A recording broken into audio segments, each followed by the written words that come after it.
علی بھائی، اگلا سوال ہے رمضان المبارک 1441 ہجری کی آمد ہے۔ چنانچہ اسی حوالے سے ایک بھائی کا سوال ہے کہ آج کل حکومت پنجاب کی جانب سے ایک نوٹیفیکیشن کا امیج ہمارے سوشل میڈیا پر گردش کر رہا ہے، جس میں انتظامیہ کو اس بات کا آرڈر دیا گیا ہے کہ وہ اس بات کو یقینی بنائیں کہ اس مرتبہ لوگ اپنے گھروں ہی میں نماز تراویح کا اہتمام کریں تاکہ کرونا وائرس کی عالمی وبا سے بچنے میں مدد مل سکے۔ اس حوالے سے قرآن و سنت ہمیں کیا رہنمائی دیتے ہیں؟ وضاحت کر دیں۔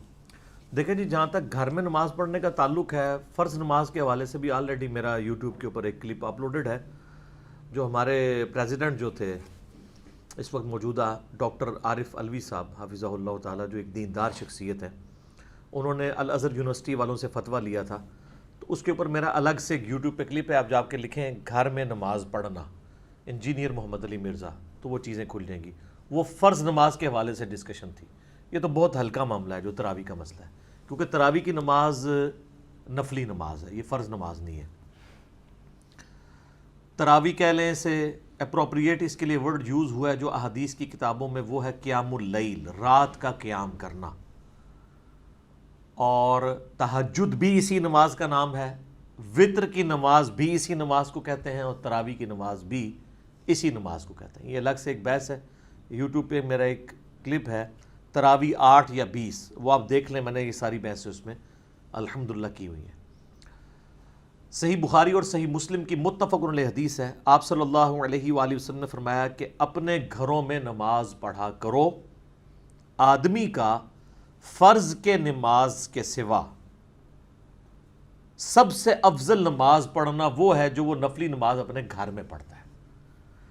یعنی آپ نے کلیریفائی کر دیا کہ یہ میں فرض نماز کے بارے میں بات نہیں کر رہا، وہ بھی کیٹاسٹرافک کنڈیشن میں گھر میں پڑھی جا سکتی ہے۔ نفلی نماز، بخاری مسلم کے الفاظ ہیں، نماز مسجد میں پڑھنے سے افضل نفلی نماز گھر میں نماز پڑھنا ہے۔ پھر بخاری اور مسلم دونوں میں ایک اور حدیث ہے کہ نبی علیہ السلام نے فرمایا کہ اپنی فرض نماز کے بعد نفلی نماز کا کچھ نہ کچھ حصہ اپنے گھروں میں پڑھا کرو، اپنے گھروں کو قبرستان مت بناؤ۔ پھر صحیح مسلم میں ایک حدیث ہے، آپ علیہ السلام نے فرمایا کہ اپنے گھر میں جب کوئی بندہ نفلی نماز ادا کرتا ہے تو اللہ تعالیٰ اس کی برکت سے اس کے گھر میں خیر و برکت نازل فرماتا ہے۔ تو اپنے فرض کے سوا نفلی نمازوں کو گھروں میں ادا کرو۔ یعنی یہ مسلسل بخاری مسلم کی احادیث اس چیز کی ترغیب دلا رہے ہیں کہ نفلی نماز تو گھر میں ویسے ہی گھر میں پڑھنی چاہیے۔ حتیٰ کہ جو 12 سنت موقدہ والی حدیث ہے بخاری میں بھی اور مسلم میں ڈیٹیل کے ساتھ سیدہ عائشہ سے، اس میں بھی یہ ہے کہ نبی علیہ السلام، اما عائشہ کہتی ہیں میرے حجرے میں پہلے 4 رکعتیں ادا کرتے، یعنی سنت موقدہ، حدیث میں تو نفل کے الفاظ ہیں، سنت موقدہ تو ہم نے فقہ کی ٹرم ہے، پھر فرض کے بعد آ کے میرے حجرے میں 2 رکعتیں ادا کرتے، اس کے بعد مغرب کی نماز پڑھتے تو میرے حجرے میں آ کے 2 رکعتیں ادا کرتے، پھر عشاء کی نماز پڑھتے تو میرے حجرے میں آ کے 2 سنت موقدہ جو ہم کہتے ہیں وہ ادا کرتے، اور پھر فجر کی جب اذان ہوتی تو نماز پڑھانے کے لیے جانے سے پہلے میرے حجرے میں 2 رکعتیں ادا کرتے اور پھر جاتے۔ یعنی نبی علیہ السلام کی تو مبارک عادت تھی کہ آپ جو نفلی نماز ہے وہ گھر میں ہی پڑھا کرتے تھے، جسے آپ سنت موقدہ کہہ لیں، غیر موقدہ کہہ لیں، وطر کہہ لیں، یہ ساری کی ساری کیٹاگریز ہیں، مین 2 کیٹاگریز، فرض اور نفلی نماز، تو یہ ساری کی ساری چیزیں نفلی نماز کی کیٹاگری کے اندر فال کرتی ہیں۔ اب جہاں تک تراویح کا ایشو ہے، بخاری و مسلم دونوں میں حدیث ہے سیدنا زید بن ثابت رضی اللہ تعالیٰ عنہ سے، وہ کہتے ہیں نبی علیہ السلام کے لیے مسجد نبوی میں حجرہ لگایا گیا، آپ نے ہمیں قیام اللیل رمضان کا کروایا، 2 یا 3 راتوں تک کروایا، اور پھر آپ علیہ السلام اپنے حجرے سے باہر نہیں نکلے، لوگ باہر سے کھانستے رہے نبی علیہ السلام کو متوجہ کرنے کے لیے کہ ہم اتنے لوگ مسجد میں آئے ہوئے ہیں، اور وہ کہتے ہیں کہ صحابہ کا رش بڑھ گیا مسجد میں، ظاہر مزہ آ رہا تھا، اللہ کے نبی قرآن پڑھ رہے تھے، تو نبی علیہ السلام فجر کے وقت پھر باہر نکلے، اور آپ فرمایا کہ مجھے تمہارے موجودگی کا پتہ تھا لیکن میں جان بوجھ کے باہر نہیں نکلا، کیونکہ مجھے خدشہ ہوا کہ کہیں یہ اللہ تعالیٰ کو نماز اتنی پسند نہ آئے کہ وہ تم پہ فرض ہی کر دے اور تم پھر اس کا خیال ہی نہ رکھ سکو، تو امت پہ شفقت یہی ہے کہ یہ فرض نہ ہو۔ اور پھر ایک طریق کے اندر بخاری کے الفاظ ہیں، آپ علیہ السلام سخت ناراض ہوئے اسی حدیث میں، اور آپ نے فرمایا کہ جاؤ اپنے گھروں میں جا کے نماز پڑھو، اور وہ جو میں نے پہلی حدیث بیان کی تھی نا وہ اسی حدیث کا حصہ ہے، آپ علیہ السلام فرمایا کہ مرد کا فرض کے سوا باقی جو نفلی نمازیں سب سے افضل نماز وہ ہے جو اپنے گھر میں پڑھتا ہے، میری اس مسجد میں نماز پڑھنے سے بھی بہتر نماز ہے. یعنی اللہ کے نبی کے پیچھے کوئی فرض نماز کے سوا نفلی نماز پڑھے اور مسجد نبوی میں بھی پڑھ رہا ہو، تب بھی ان دونوں سے بہتر ہے گھر میں وہ نفلی نماز پڑھے. تو تراویح کی نماز نفلی نماز ہے، سنت موقدہ کہہ لیں یا جو بھی اس کو ساتھ کہنا ہے تو نفلی نماز ہے. تو باقی چیزیں تو پھر بالکل چھوٹی رہ جاتی ہیں. اگر اللہ کے نبی کے پیچھے پڑھنے سے، مسجد نبی میں پڑھنے سے بہتر ایک مرد کے لیے گھر میں نفلی نماز پڑھنا ہے، اور یہ قیام رمضان کی بات ہو رہی ہے تراویح کی، تو نبی علیہ السلام نے یہ ترغیب دلائی کہ قیام رمضان گھر میں کیا جائے. اس چیز کی آپ علیہ السلام نے ترغیب دلائی، اور یہی وجہ ہے کہ آپ کو پتہ ہے شیعہ کا اس میں پھر بڑا ایکسٹریم موقف ہے، وہ تو اسے بدعت سمجھتے ہیں. اور دوسری طرف سنیوں نے ایک ایکسٹریم رویہ اختیار کیا ہے کہ پبلک کو یہ کہانی کرا دی کہ جو تراویح نہیں پڑھتا اس کا روزہ ہی نہیں ہوتا. اب جب ہم کہتے ہیں کہ یہ کہاں لکھا ہوا ہے تو کہتے ہیں ہم نے تو کبھی کہا نہیں ہے، تو یہ کون کہانی کروا گیا؟ صدیوں سے کہہ رہے تھے کہ جی وہ بغلوں میں بت رکھ کے آتے تھے، ابھی بھی کروڑوں عوام ان کی یہی کہتی ہے، لاکھوں نہیں کروڑوں. تو رفع الیدین ہوتا تھا، ہم کہتے ہیں کہاں لکھا ہے، کہتے ہیں جی ہمیں پتہ ہی نہیں. یعنی وہ اسی طریقے سے جیسے وہ کہتے ہیں نا یہ ہمارا جوڈیشری کا بیان نہیں ہے، یہ ویسے ہم نے ایک بیان دیا ہے. مزہ بھی لوٹ رہے ہیں ان بیانات کا، پبلک کو کہانی کروائی ہوئی ہے. اور دوسری طرف جب ہم اس کو لے کے آتے ہیں علمی عدالت کے اندر تو مکر جاتے ہیں. یہاں پہ بھی انہوں نے یہی کیا ہوا. تو افضل یہ ہے کہ گھر میں پڑھیں. حتیٰ کہ صحیح مسلم میں حدیث ہے، حضرت ابو ہریرہ کیٹیگوریکلی کہتے ہیں کہ نبی علیہ السلام اپنی پوری زندگی قیام رمضان کی صرف ترغیب دلاتے رہے اور یہ کہتے رہے کہ جو شخص ایمان اور احتساب کے ساتھ، یعنی ثواب کی نیت کے ساتھ، اللہ کی خوشنودی کی خاطر قیام رمضان کرے گا، اللہ تعالیٰ اس کی پچھلے ساری خطائیں معاف کر دے گا. بس یہ ترغیب دلایا کرتے تھے. آپ علیہ السلام اس کی کوئی فرضیت نہیں بتایا کرتے تھے حتیٰ کہ آپ دنیا سے تشریف لے گئے. پھر سیدنا ابوبکر کا دور آیا اور یہ معاملہ اسی طریقے سے ان اٹینڈڈ چلتا رہا. پھر حضرت عمر کا دور آیا تو حضرت عمر کے بھی ابتدائی کچھ سال اسی طریقے سے گزرے. یہ مسلم شریف کی حدیث ہے. پھر صحیح بخاری میں آتا ہے، عبد الرحمن بن عبد القاری ایک تابعی ہیں، وہ کہتے ہیں ایک دفعہ میں حضرت عمر کے ساتھ رات کے وقت گشت پہ نکلا تو مسجد نبوی میں ہم آئے تو ہم نے دیکھا کہ صحابہ کرام ٹولیوں میں نا قیام اللیل کروا رہے ہیں. ایک حافظ آگے کھڑا کیے، 8-10 پیچھے کھڑے ہیں، تھوڑے فاصلے پہ دوسرے، اس طرح. جن لوگوں کو قرآن زبانی یاد نہیں تھا تو وہ سنیں. تو حضرت عمر نے کہا کہ کیا یہ اچھا ہو کہ اگر میں ان کے لیے ایک امام مقرر کر دوں بجائے یہ ٹولیوں میں پڑھنے کے ایک امام کے پیچھے پڑھ لیں. تو واپس آ کے انہوں نے پھر ایگزیکٹو آرڈر جاری کیا کہ ابی ابن کعب کو مقرر کیا جائے. وہ آیا نا 4 بندوں سے قرآن سیکھو، ان میں ایک ابی ابن کعب بھی ہیں جو بخاری مسلم میں آتا ہے. ان کو مقرر کیا کہ لوگوں کو قیام رمضان کروائیں. پھر چند دن بعد حضرت عمر مسجد نبوی، وہ کہتے ہیں میرے ساتھ ہی مسجد نبوی کے وزٹ پہ رات کو نکلے تو دیکھا کہ ایک امام ابی ابن کعب ان کو نماز پڑھا رہے ہیں اور باقی سب لوگ ایک امام کے پیچھے کر رہے ہیں. تو حضرت عمر بڑے خوش ہوئے اور فرمایا کہ الفاظ ہیں جو اکثر وہ لوگ یوز بھی کرتے ہیں، نعمت البدعۃ ہذہ، یہ کتنی اچھی بدعت ہے. وہ کہتے ہیں دیکھیں جی اچھی اور بری بدعت ہوتی ہے. ہمارا ایک معصومانہ سوال ہے، اس میں بدعت کہاں سے ہوئی ہے؟ کیا نبی علیہ السلام نے اپنی زندگی میں 3 دن تراویح نماز جماعت سے نہیں پڑھی؟ تو جو کام اللہ کے نبی نے زندگی میں ایک دفعہ بھی کیا ہو، اگر اس کو کوئی شخص روزانہ کرتا ہے وہ بدعت کیسے ہو سکتا ہے؟ نمبر 1. نمبر 2، نبی علیہ السلام نے اس کو ایز اے سنت جاری فرمایا اور کہا کہ مجھے یہ خدشہ ہے کہ کہیں فرض نہ ہو جائے. تو نبی علیہ السلام کی وفات کے بعد تو وہی کا سلسلہ منقطع ہے، تو فرض ہونے کے چانسز نہیں ہے. اس لیے حضرت عمر نے اس کو صرف فیسیلیٹیٹ کیا اور کہا اس کو یہاں لغت کے معنوں میں لیا جائے گا، اصطلاحی بدعت نہیں ہے. کتنا اچھا کام ہے، رینیو جو میں نے کر دیا. اور یہ وہ کہہ کر ساتھ انہوں نے ایک جملہ بولا، یہ صحیح بخاری میں 2010 نمبر حدیث ہے. یہ مجھے زبانی یاد ہے کیونکہ اس کے اندر بڑے مدنی پھول ہیں. انہوں نے کہا اس سے بہتر وہ نماز ہے جو رات کے آخری پہر میں اٹھ کے ادا کی جاتی ہے. بس یہ کہ وہاں سے چلے گئے. یعنی مراد یہ کہ وہ حضرت عمر والی نماز پڑھتے تھے اور یہ جسٹ فیسیلیٹیٹ کیا. حضرت عمر بھی اس کو افضل نہیں سمجھتے تھے، لوگوں کو اکاموڈیٹ کیا. اس لیے شیعہ کا یہ موقف ہے کہ حضرت عمر نے جو شروع کروایا وہ اس کو بدعت سمجھتے ہیں. وہ بھی ایکسٹریم پہ گئے ہیں. حضرت عمر نے کبھی بھی اس کو ایز اے فرض کے طور پہ جاری نہیں کیا، جسٹ ایک مستحب کے طور پہ کیا. اور خود بھی وہ آپ دیکھ لیں انہوں نے تو نہیں پڑھی وہاں پہ نماز. جب ہم یہ کہتے ہیں خود تو کوئی نہیں پڑھی ہے, کہتے ہیں دیکھو جی یہ حضرت عمر کو کہتے ہیں جی نعوذ باللہ, وہ کہتے کچھ تھے وہ کرتے کچھ. سر جو انہوں نے کہا انہوں نے وہی کیا ہے. انہوں نے کہا اس سے بہتر نماز جو ہے رات کے آخری پہر میں پڑھی جاتی ہے, کیونکہ بخاری مسلم میں کہ یہ حدیث ہے نبی علیہ السلام نے آخری پہر میں اٹھ کے یہ نفلی نمازیں ادا کی ہیں. تو حضرت عمر تو نبی علیہ السلام کے طریقے کے اوپر چل رہے تھے, ان کو وہاں پہ اکوموڈیٹ کیا. اس کی وجہ یہ ہے کہ بعض لوگ سست ہوتے ہیں میرے جیسے, وہ امام اگر پڑھا رہا ہو قرآن اس کو آتا ہو تو ان کو سننے میں زیادہ بہتر لگتا ہے. اکیلے اٹھ کے کون, ہر ایک کو قرآن بھی یاد نہیں ہوتا. ان پہ پھر وہ حدیث فٹ ہوگی جو جامعہ ترمذی میں, ابو داؤد میں ہے, مشکات میں موجود ہے, کہ جو شخص امام کے ساتھ قیام کرتا ہے اسے پوری رات کے قیام کا ثواب مل جاتا ہے. اس سے بھی آسان ہے, صحیح مسلم میں حدیث ہے.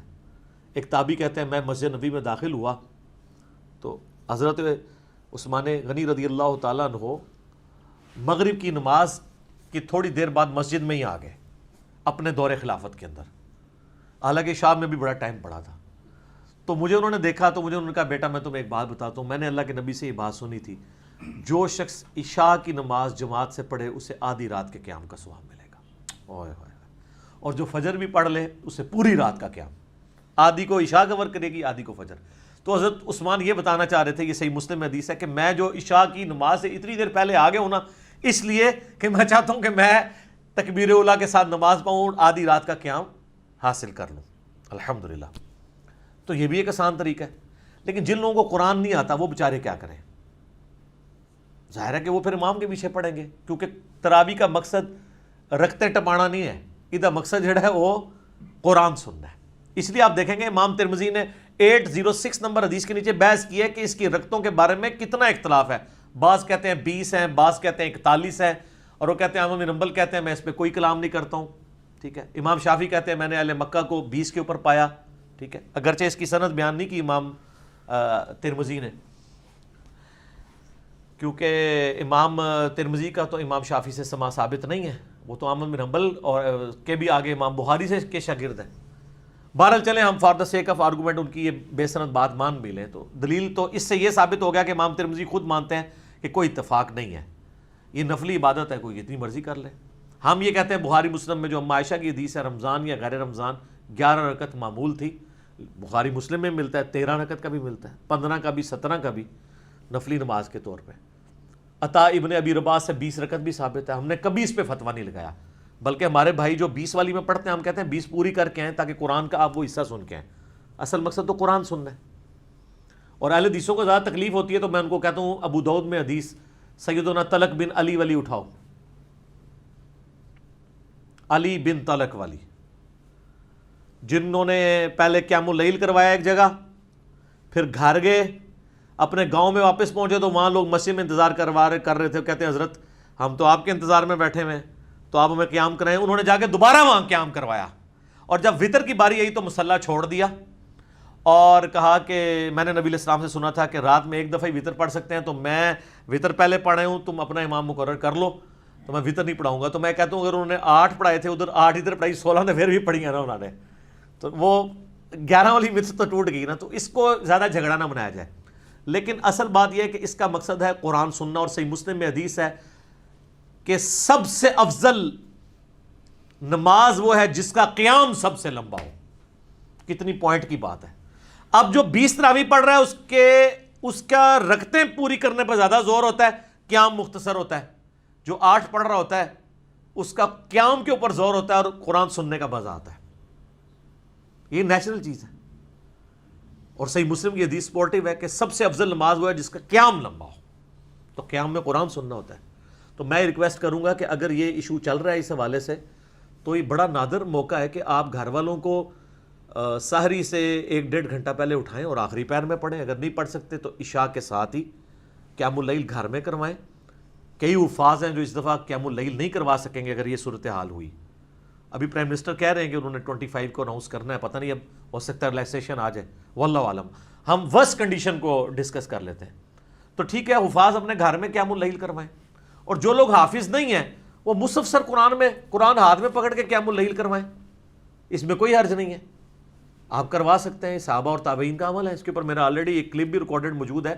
صحیح بخاری میں انٹرنیشنل نمبر کے مطابق 692 نمبر حدیث کی ہیڈنگ میں امام بخاری نے تعلیقاً یہ نقل کیا ہے کہ سیدہ عائشہ کا غلام تھا زکوان، جو ان کو نماز پڑھایا کرتا تھا مصحف اپنے ہاتھ میں پکڑ کے، لیکن امام بخاری نے اس کی سند نہیں لی.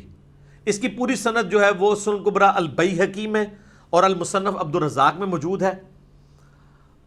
اس کے اندر موجود ہے کہ وہ رمضان کا قیام کروایا کرتا تھا اور پوری سند کے ساتھ ہے.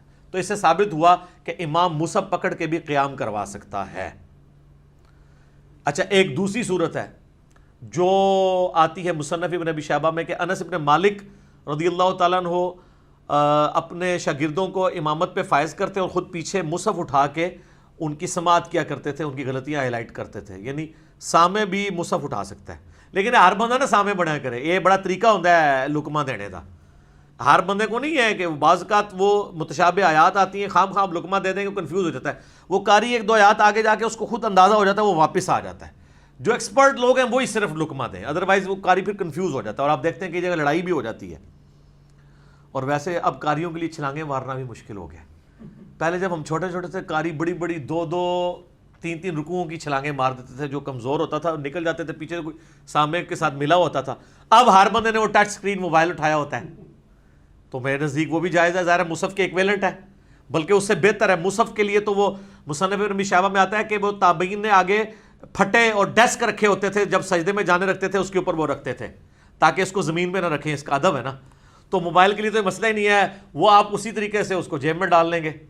لیکن ایئر فلائٹ موڈ اے نہ تسی اپنے میسج بھی چیک کرتے رہو، ایک کام نہیں ہونا چاہیے. ایئر فلائٹ موڈ میں رکھیں، اور اس میں آپ، اور بہتر ہے کہ آپ ترجمہ بھی ساتھ پیرلل میں کھول لیں تاکہ آپ پیرلل میں اپنا ترجمہ بھی کور کریں. آپ کا پورے کا پورا قرآن کور ہو جائے گا. کتنی بڑی یہ نعمت ہے. اور اس میں فرض نماز یا نفلی نماز کی کوئی تخصیص نہیں ہے. اپنی اصل میں یہ چیز ثابت ہو گئی ہے، کیونکہ صحیح مسلم میں آتا ہے کہ نبی صلی اللہ علیہ وآلہ وسلم، صحابہ کرام کہتے ہیں کہ ہمیں نماز پڑھایا کرتے تھے، اور جب اللہ تعالیٰ کی رحمت کی آیات آتی تو وہ قرآن کی قرات روک کے اللہ سے دعائیں کیا کرتے تھے، رحمت کی، جنت کا سوال کرتے تھے. یہ فرض نماز کے لیے صحیح مسلم میں. اور جب جو ہے وہ عذاب کی آیات آتی تو آپ ادھر ہی قرات روک کے اللہ تعالیٰ سے عذاب جہنم کے اگینسٹ پناہ مانگا کرتے تھے. تو اس میں فرض و نفل کی کوئی تخصیص نہیں ہے، اپنی اصل میں چیز ثابت ہے کہ آپ اس طریقے سے دیکھیں کتنی کنسنٹریشن ہے. آپ کو تراویح پڑھنا آسان ہو جائے گا. ادروائز آپ کو تو کوئی انٹرسٹ نہیں ہے سوائے طرز کے، بس ٹون کے ساتھ لوگ چل رہے ہوتے ہیں. اور بعض تو اس میں ہوتے ہیں کہ بس یعلمون تعلمون سمجھ جائے، 20 منٹ میں 20 تراویحیں ختم ہو جائیں، حالانکہ اس کا مقصد تو قرآن سننا ہے. میرے خیال میں ایٹ لیسٹ تراویحوں میں 2 گھنٹہ چاہیے ہوتا ہے اگر آپ نے مصحف کا اتنا حصہ پڑھنا ہے کہ آپ ایک رمضان میں پورا قرآن مکمل کریں. اور آپ دیکھ لیں اہل حدیث کتنے آرام سے پڑھتے ہیں، عموماً 2 گھنٹے ان کے لگتے ہیں 8 تراویح میں. تو حنفی تو 2 دفعہ 20 پڑھ کے چلے جائیں تو اتنے وقت میں جا سکتے ہیں.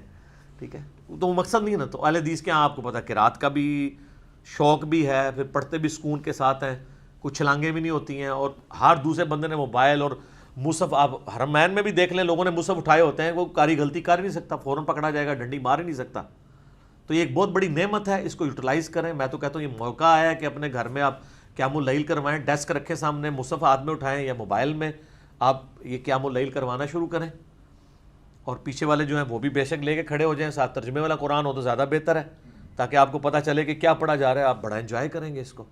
تو میں تو کہتا ہوں اس موقع کو غنیمت جانیں اور اس کی اصل کو سپورٹیو وہ حدیث بھی ہے، بخاری مسلم دونوں میں حدیث ہے کہ نبی علیہ السلام اپنی نواسی امامہ بنت ابی العاص کو اپنی گود میں اٹھا کے، صحابہ کرام کہتے ہیں میں فرض نماز کی امامت کروایا کرتے تھے. جب آپ رکوع اور سجدے میں جانے لگتے تو اس بچی کو سائڈ پہ بٹھا دیتے، جب آپ قیام میں آتے دوبارہ اٹھا کے گود میں اٹھا لیتے. اور سنن نسائی میں اور مسند احمد میں تو سیدنا حسن حسین کے بارے میں کہ نبی علیہ السلام ان کو اٹھاتے تھے، کندھے پہ سوار ہوتے تھے، نماز پڑھ رہے ہوتے تھے، جب آپ رکوع میں جانے لگتے اٹھا کے سائڈ پہ رکھتے، جب سجدے میں جاتے وہ پھر چڑھ جاتے اوپر، پھر آپ علیہ السلام سجدہ لمبا کر دیتے، اور جب آپ 2 سجدوں کے درمیان بیٹھتے اٹھنے لگتے تو یوں پکڑ کے سائڈ پہ کرواتے. بعد میں صحابہ کرام نے کہا یا رسول اللہ گھر چھوڑ آتے ہیں، تو آپ کہتے نہیں ٹھیک ہے. تو یہ اصل موجود ہے کہ اگر بچوں کو، نواسوں کو اٹھا کے آپ فرض نماز پڑھا سکتے ہیں تو سر مصحف اٹھا کے کیوں نہیں؟ یہ اس کی اصل ہے. یہ اس لیے کہ یہ احادیث کے اندر ہے. تو انہوں نے فقہ حنفی میں در مختار میں لکھا ہے کہ آپ کتا اٹھا کے، اگر سر لکھا ہوا ہے برا نہ منائیو, کتا اٹھا کے وہ کہتے ہیں اگر آپ نماز پڑھیں تو آپ کی نماز درست ہے, لیکن اگر آپ بچے کو اٹھا کے نماز پڑھیں تو نماز درست نہیں ہے, کیونکہ وہ حدیث میں ہے اور ہم نے ہر کام حدیث کے الٹ کرنا ہے. لیکن انہوں نے لکھا ہے اس میں ایک وہ لکھا ہوتا ہے نا فائدہ فے ڈال کے, ٹھیک ہے, بعض لوگ وہ لکھتے ہیں نا ایک مدنی پھول بھی ساتھ انہوں نے لکھا ہے کہ بہتر یہ کہ جب آپ کتا اٹھا کے نماز پڑھنے لگے تو اس کا منہ باندھ دیں, کیونکہ کتے کی تھوک ناپاک ہوتی ہے, کہیں وہ زبان ہی نہ مار دے آپ کو. ایڈی کڑی ضرورت ہے کہ کتا چک کے نماز پڑھنی ہے, سائڈ دے مارو کتا بھائی, کتے کو باندھ دیں وہ ٹاؤں ٹاؤں بھی کرتا رہے, انہوں نے کڑی تکلیف ہے, مسئلہ ہوتا ہے بچے کا. اور جناب بخاری مسلم میں حدیث ہے, نبی علیہ السلام فرماتے ہیں کہ بعض اوقات میرا دل کر رہا ہوتا ہے میں لمبی قرات کروں, لیکن میں کسی بچے کے رونے کی آواز سنتا ہوں تو میں اپنی قرات مختصر کر دیتا ہوں کہ اس کی ماں کے دل پہ کیا گزر رہی ہوگی. یہ بخاری مسلم دونوں میں حدیث ہے. تو بچے کی تو پھر بھی امپورٹنس ہے, کتے کو اٹھا کے نماز, اور کہتے ہیں کتے کو اٹھا کے پڑھیں تو ہو جائے گی, بچے کو اٹھا کے پڑھیں گے تو نہیں ہوگی, اس لیے کہ بخاری مسلم میں لکھا ہے وہ بابوں نے بتایا. تو سر اس لیے تو ہم کہتے ہیں کہ مرنے سے پہلے اے مسلمان کر لے اس پہ غور, کتابوں کا خدا اور ہے, بابوں کا خدا اور, کتابوں کا جہاں اور ہے اور بابوں کا وکھرا جہاں اور. ٹھیک ہے, اس کا ایک اپنا وکھرا جہاں ہوتا ہے, اس کا اپنا ہی ایک جہاں ہوتا ہے, یہ وہ ہے جہاں جناب. تو یہ موقع کو غنیمت جانیں, اور میں یہ تو کہوں گا یہ قیام اللیل بہت بڑا موقع ہے اس وقت کہ آپ گھروں میں قیام اللیل کروائیں. اگر تراویح بندی لگتی ہے تو یہ نہیں ہے کہ آپ تراویح سے جان چھڑا لیں قیام اللیل سے. قرآن, اور ویسے تو پورا سال ہی قیام اللیل ہونا چاہیے. ابھی بھی کئی قاری حضرات ہیں جو یعنی جو جہری نمازیں ہیں ان میں پورا قرآن کور کرتے ہیں, ایٹ لیسٹ فجر میں وہ کرتے ہیں, اس لیے کہ وہ چاہتے ہیں کہ ہمیں سال تک پورے یعنی اگلے رمضان آنے تک قرآن یاد بھی رہے. سال بعد کھولیں گے تو کئی ایک آیات پھر بھول بھی جاتی ہیں, تو اس میں آسان طریقہ یہ ہے کہ آپ کنٹینیوس اس کو کور کرتے رہیں. تو میں سمجھتا ہوں اگر گورنمنٹ نے اس طرح کی کوئی بندی لگائی ہے تو اس میں کوئی ایسا مسئلہ نہیں ہے, آپ اس کو یوٹیلائز کریں اور اس کو ایک اپرچونٹی سمجھیں قرآن کو گو تھرو کرنے کی. تو گھروں میں تراویح کا اہتمام کریں, مسجد میں اگر نہ بھی ہوئی گھروں میں جماعت کے ساتھ کریں, خصوصاً جو بچے حافظ ہیں. لیکن وہی کوارنٹین میں ہی رہتے ہوئے یہ نہیں ہے کہ ایک بچہ دوسرے گھر میں جائے پھر ایشو اپنی جگہ رہے گا, اپنے اپنے گھروں میں رہے. دیکھ کے تو ہم قرآن پڑھ ہی سکتے ہیں نا. اچھا یہ بھی ضروری نہیں ہے کہ آپ نے پورا مصحف کور کرنا ہے, جتنا آپ کے لیے آسانی ہے آپ وہ پڑھ لیں, ایک پارہ ختم کر لیں. میں کہتا ہوں جی سورہ بقرہ بھی اگر کوئی ترجمے کے ساتھ ختم کر لے پورے رمضان میں تو سر اس نے بہت کچھ حاصل کر لیا. یہ تو آپ پورے رمضان کی بات کر رہے ہیں نا. الموطا امام مالک میں آتا ہے, بخاری میں تو آیا تھا نا کہ ابی ابن کعب کی ڈیوٹی لگائی. الموطا امام مالک میں گولڈن چین کے ساتھ آتا ہے, یعنی امام مالک نے سنا ہے امام نافع سے اور عبداللہ بن عمر سے, اور ایک اور گولڈن چین, یہ تو خیر حدیث دوسری تھی, یہ جو حدیث میں بیان کرنے لگا ہوں اس میں بھی جو سائب بن یزید جو ہیں صحابی ہیں, اور ان کا پوتا جو ہے نا وہ ان سے سماعت کرتا ہے اپنے دادے سے, اور اس سے امام مالک نے سنا ہے.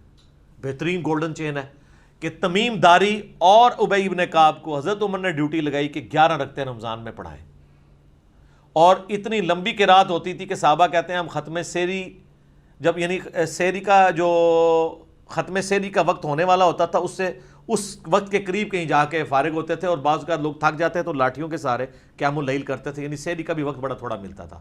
یہ الموطا امام مالک میں ہے, اور یہ ایسی چیز ہے جو ان کے گلے کی ہڈی ہے کہ جو ہم کہتے ہیں, یہ کہتے ہیں حضرت عمر نے 20 شروع کرائی ہیں, تو الموطا امام مالک جو روئے عرض پہ سب سے پہلے حدیث کی کتاب ہے اس میں تو لکھا ہے حضرت عمر نے 11 رکعت شروع کروائی ہے.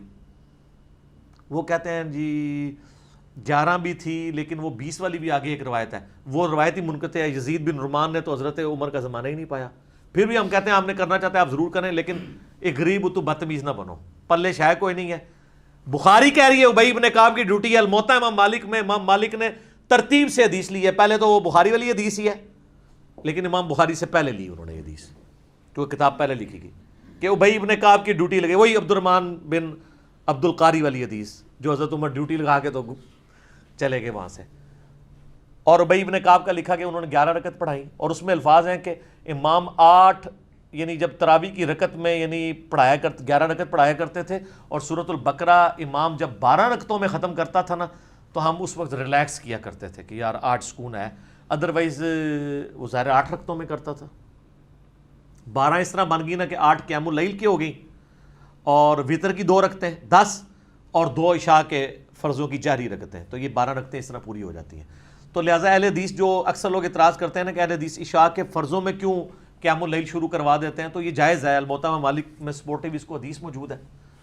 تو صحابہ کرام تو جناب روزانہ سورہ بقرہ کے برابر پڑھتے تھے. تو سورہ بقرہ کتنے پڑھتا ہے؟ 2.5 پاڑے پڑھتے تھے.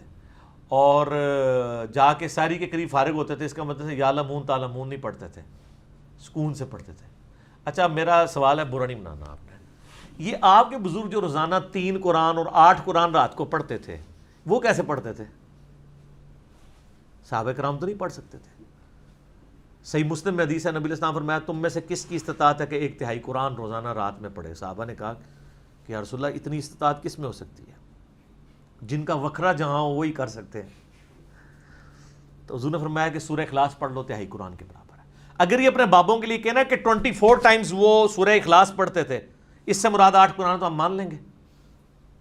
بلکہ ترمذی میں تو حدیث ہے جس نے 3 دن سے کم میں قرآن پڑھا اس نے قرآن کے فہم کا حق ہی نہیں ادا کیا. اور یہ ان کو کہا جا رہا ہے جن کو عربی آتی تھی. جنہوں عربی آندی ہی نہیں ہے وہ اگر روزانہ 61 قرآن 3 قرآن 8 قرآن، وہ کہتے ہیں جی امام حنیفہ 61 قرآن پڑھتے تھے. 61 کس طرح؟ وہ کہتے ہیں جناب 1 قرآن جو ہے نا دن میں پڑھتے تھے اور 1 رات میں. کتنے ہو گئے؟ 60 30 روزے ہوئے. اور 1 تراویح بھی پڑھتے تھے. 61 ہو گئے. اور یہ عمومی عمل تھا ان کا، کیونکہ 29 بھی روزے ہوتے تھے. جب 29 ہوتے ہوں گے تو پھر 2 قرآن کم ہو جاتے ہوں گے نا، 59. مطلب کہانی ہے لیکن اس کو ڈسکس کرنے میں تو مسئلہ نہیں ہے. جو مرضی کہانی کراتے رہیں جی، آپ جو مرضی لوگوں کو بتائیں. بہرحال یہ تراویح قیام اللیل گھر میں کروا سکتے ہیں، اور بلکہ یہ افضل ہے کہ گھر میں کیا جائے. اب کچھ تلک باتیں سے ریلیٹڈ ہیں، میں وہ اشارتاً کر دیتا ہوں کہ یہ اگر یہ افضل تھی اور یہ کتابوں میں لکھی ہوئی تھی تو یہ آپ کو کیوں نہیں بتائی گئی؟ اس لیے کہ یہاں پر پوری اکانومی اس سسٹم کے اوپر چل رہی ہے. کیونکہ اگر مسجد میں قیام اللیل کروانا ہے تو اس کے لیے آپ کو حفاظ چاہیے. حفاظ پروڈیوس کرنے کے لیے آپ کو مدرسے چاہیے. اور ظاہر ہے جب مدرسے بنیں گے تو مدرسے جو وہ کسی انکم کے اوپر ہی چلیں گے نا، تو ایک چندہ بک بھی چاہیے. اور پھر حال یہ ہوگا الٹیمیٹلی کہ وہ چندوں کے نام پہ حافظ تو شاید 10 نکل رہے ہوں لیکن 10,000 حفاظ کے برابر چندہ. یہ پورے کا پورا روٹی روزی کا نظام جو ہے نا وہ اسی سسٹم سے تحت چل رہا ہے. اور اگر یہ سمجھتا ہے میں جھوٹ بول رہا ہوں تو ان کو کہیں کہ حافظ قرآن کی کوئی ایک فضیلت مجھے قرآن و حدیث سے بتائیں جو چھڑے حافظ کی فضیلت ہو، جس کو قرآن کا حلال اور حرام ہونا نہ پتہ ہو. جتنی حافظ قرآن کے فضائل ہیں وہ تو اس کے حلال کو حلال اور حرام کو حرام جاننے والی. ابو داؤد میں حدیث ہے، مسند احمد کے اندر حدیثیں ہیں، المستدرک الحاکم میں کئی حدیثیں موجود ہیں. تو آپ تو طوطے بنا کے نکال رہے ہیں، ان کو تو پتہ ہی نہیں قرآن میں لکھا کیا ہوا ہے. یہ تو وہ لوگ ہیں کہ یہ عذاب کی آیات پڑھیں تو عوام کہتی ہے سبحان اللہ، اور وہ خود بھی جب ادھر آ کے عوام میں بیٹھے ہوتے ہیں وہ بھی سبحان اللہ کہہ رہے ہوتے ہیں. وَلِعَوْذُ بِاللَّهِ تعالیٰ تو نہیں پڑھیں گے، اللہم اجرنا من النار تو نہیں پڑھیں گے، ان کو پتہ ہی نہیں ہے. بلکہ مجھے اگلے دن وہ جو زائد بھائی ہیں نا اسلام 360 والے، انہوں نے مجھے فون پہ کہا کہ اس طرح ہمارے ایک قریبی دوست ہیں، تو انہوں نے باقاعدہ علماء کرام سے میٹنگ کی. کہتے ہیں وہ آپ کے لیکچرز کی وجہ سے انورٹڈ قوما میں گمراہ ہوئے اور کراچی کے اندر. تو کافی علماء کے پاس وہ گئے، انہوں نے کہا کہ جی میری ریکویسٹ ہے، میں آپ کو فائنانس تو کرتا ہوں، وہ کئی مدرسوں کو سپورٹ کرتے ہیں فائنینشلی، تو مہربانی کریں آپ نا صرف یہ چیز ایڈ کر لیں کہ حافظ قرآن کو اس وقت تک حفظ کی ڈگری نہیں دی جائے گی جب تک کہ وہ ترجمہ نہ ایک دفعہ کور کر لے. ایڈی سادی گل ہے سرکار، کوئی بھی عالم تیار نہیں ہوا اس کے لیے. اچھا کرتے ہیں دیکھ لیتے ہیں. میں نے کہا یار میں مان نہیں سکتا وہ یہ بھی کہیں، وہ تو سیدھے ہو جائیں گے آپ کے ساتھ. کہتے نہیں کچھ سیدھے بھی ہوئے ہیں، انہوں نے کہا یہ کام نہیں کرنا، یہ غلط ہے. تو میں نے کہا وہ جو دوسرے بھی کہہ رہے تھے نا وہ شرم و شرمی کہہ رہے ہیں، اندر سے وہ بھی گالیاں نکال رہے تھے. وہ تو نہیں اس چیز کو حرام سمجھتے ہیں کیونکہ ان کو پتہ ہے کہ ترجمہ آ گیا تو پھر تو یہ ہمارے گاٹے فٹ ہو جائیں گے. تو ایسے حافظوں کے اوپر اگر امیدیں لگائیں گے نا ان کے ماں باپ نے کہ جی وہ ابو داؤد اور حاکم کی روایت ہے کہ ان کے ماں باپ کو ایک ایسا تاج بنایا جائے گا جو سورج کی روشنی بھی باندھ پڑ جائے گی. تو اس میں آگے الفاظ ہیں کہ جس نے قرآن کے حلال کو حلال اور حرام کو حرام جانا اور اس کے مطابق عمل کیا وہ صاحب قرآن بھی ہوا، اس کے لیے فضیلت ہے. وہ کہتا ہے جی لے جائے گا جی 7 بندیاں کتنے کتنے لے جائے گا؟ 7 سب تو پہلے تو اپنے استاد نو لے کے جائے گا نا، جنہیں بغیر ترجمے اور تفسیر دے انہوں قرآن پڑھایا سی، جتنے بھی لے کے جانا سی۔ تو انہوں پتہ ہے جو اس تو بغیر ہوئے گا تو کتنے جا رہا ہوئے گا۔ اس لیے آپ دیکھتے ہیں کہ حافظ جتنے بن کے نکلتے ہیں نا، یقین کریں ان کے جب آپ دنیا میں کرتوت دیکھتے ہیں تو شیطان بھی پناہ مانگتا ہے۔ عام بندہ اڈا بڑا شیطان نہیں بنتا جتنا حافظ بنتا ہے، یہ آپ نے اکثر سنا ہے۔ بلکہ کئی جو گنڈے ڈان ہوتے ہیں نا ان کے ساتھ باقاعدہ بولے جاتے ہیں یار وہ حافظ بھی ہے، اور تاکہ دوسرے ڈان چھوٹے موٹے ڈر جان کے اچھا یار حافظ بھی ہے۔ اس کی وجہ ایک نیچرل وجہ یہ ہے کہ شیطان ان پہ زیادہ اٹیک کرتا ہے نا، اس میں چانس ہوتے ہیں کہ وہ کبھی ترجمے سے کھول کے پڑھ ہی لے۔ بل میں نے اپنی زندگی میں یعنی اگر انسانوں میں شیاطین دیکھے ہیں نا، عام لوگ اور جو حافظ بگڑے ہوئے ہیں، سر توبہ توبہ توبہ کرو۔ آپ دیکھ لیں مولویوں کے بچے جب بگڑتے ہیں نا سر، بدماشوں کے بچے اس لیول پہ نہیں جاتے ہیں جس لیول پہ وہ جاتے ہیں، وہ جناب اگلی پچھلی ساری کسریں کٹ دینے۔ کیونکہ حافظوں کا تو کئی معاملات میں بڑی چھوٹی عمر میں مدرسوں میں ایکسپوئر ہو جاتا ہے، یعنی میں کوڈ ورڈ میں بات کر رہا ہوں، پھر یہ برا مانتے ہیں۔ تو اس لیے وہ تو بڑی ایک مشکل لائف سے گزرے ہوتے ہیں، پھر اللہ معافی دے جب باہر نکلتے ہیں تو وہ پھر سارے اگلے پچھلے بدلے نکالتے ہیں۔ تو جی مختصر یہ ہے کہ جناب اس موقع کو غنیمت جانیں، اس دفعہ تراویاں پڑھو، اور من امید ہے کہ اس دفعہ تم سمجھ کے پڑھو گے تو اہلیاں تراویاں تھوڑی قبول ہون گی انشاءاللہ تعالی، انشاءاللہ۔ ٹھیک ہو گیا جی؟